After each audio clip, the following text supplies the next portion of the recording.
Hello friends, welcome to the most confusing screenshot guide ever. I promise by the end of this video you'll be a screenshot master.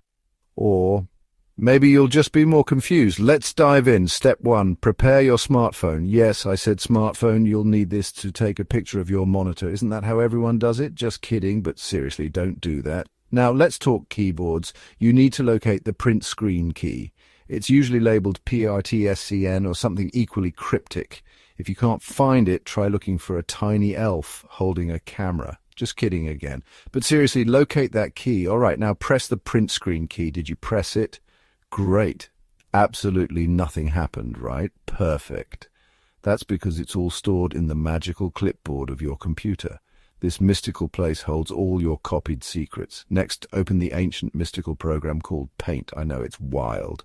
It's like Photoshop's quirky, less talented cousin. But hey, it gets the job done. You can find Paint by typing Paint in the search bar or by summoning it with a chant.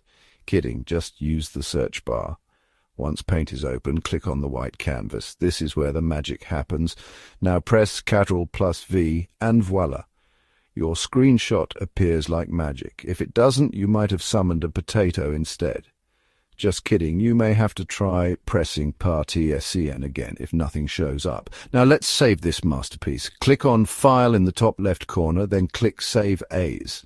Choose a location where you can definitely lose your file later, like Documents. Saved as Screenshot 1 because originality is overrated. Congratulations! You've successfully taken a screenshot and it only took forever. Remember, if all else fails, you can always go back to your smartphone method, but let's not. And don't forget to subscribe for more cringeworthy tech advice. Thanks for watching and happy screenshotting. See you next time, tech adventurers.